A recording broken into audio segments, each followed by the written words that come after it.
মন খারাপ তোমার? আমারও। তোমার দুঃখ একটা নিজের বাইক নেই। আমার দুঃখ বাইক আছে, গাড়ি নেই। যার গাড়ি আছে তার দুঃখ, তার গাড়িটা পুরাতন। কবে যে একটা নতুন গাড়ি হবে। যার গাড়িটা নতুন তার স্বপ্ন কবে যে নতুন মডেলের একটা গাড়ি হবে। অপরদিকে হাঁটতে ভালো লাগে না রহিম মিয়ার।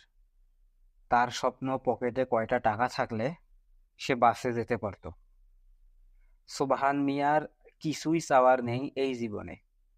শুধু পা দুটো থাকলেই জীবনে সব পাওয়া হতো তার। দুটো পায়েই নেই সোবহান মিয়ার। তোমার কি মন খারাপ? আমারও।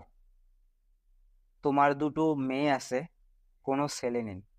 অমুকের দুটো ছেলে আছে, কিন্তু মেয়ে নেই। আবিরের দুটোই আছে, কিন্তু ওরা সুস্থ নেই। আবিরের চাওয়া সুস্থ বেবি, তোমার চাওয়া একটা ছেলে বেবি। অমুকের চাওয়া একটা মেয়ে বেবি। নার্গিসের আফসোস অমুকের বাচ্চাগুলো অনেক সুন্দর, কিন্তু তারগুলো কেমন জানে। রাইসার জীবনে একটি চাওয়া, শুধু একটা বেবি। গত 5 বছরের সাধনায় সে মা হতে পারেনি। মন ভালো নেই তোমার? আমারও। তোমার কোনো ডিগ্রি নেই, আমার আছে। কিন্তু আমার চাই একটা প্রমোশন, কবে যে হবে। তোমার চাওয়া একটা ডিগ্রি, কবে যে পাবে। রাশেদের ডিগ্রি আছে, চেম্বার আছে, কিন্তু রোগী নেই। কবে যে রোগী বাড়বে, প্র্যাকটিস জমবে। তানিশার কষ্ট তো আরো বেশি। সে ঢাকা মেডিকেল কলেজ থেকে পাশ করে এখন ঘরেই আছে।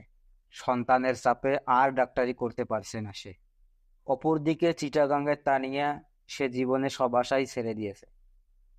মেডিকেলের 5ম বর্ষে এসেই তার দুটো কিডনি নষ্ট হয়ে গেছে।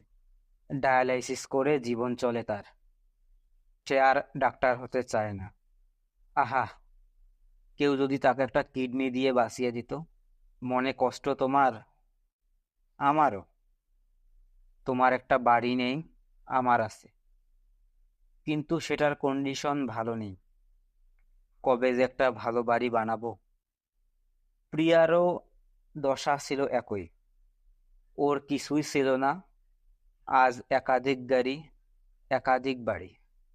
কিন্তু স্বামীটা আর কাছে নেই। সে স্বপ্ন দেখে স্বামীকে নিয়ে চলে যাবে দূর কোনো এক গ্রামের চরে। সেখানে হোগলা পাতার ছাউনি দিয়ে ঘর তুলে ছোট্ট একটা জীবন শুরু করবে। আর কাউরান বাজারের রহিমা, তার স্বপ্ন তো একটাই। ইস, মাথার উপরে যদি একটা ছাদ থাকতো। এটাই জীবন।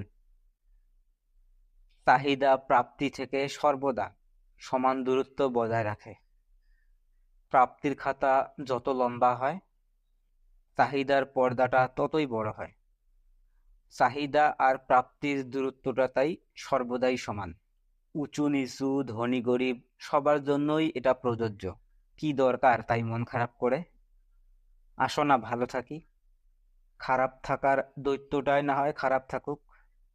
এই সুন্দর লেখাটি লিখেছেন ডক্টর সাকলাইন রাসেল স্যার। ওনার একটি লেখা থেকে এটি সংগ্রহ করা।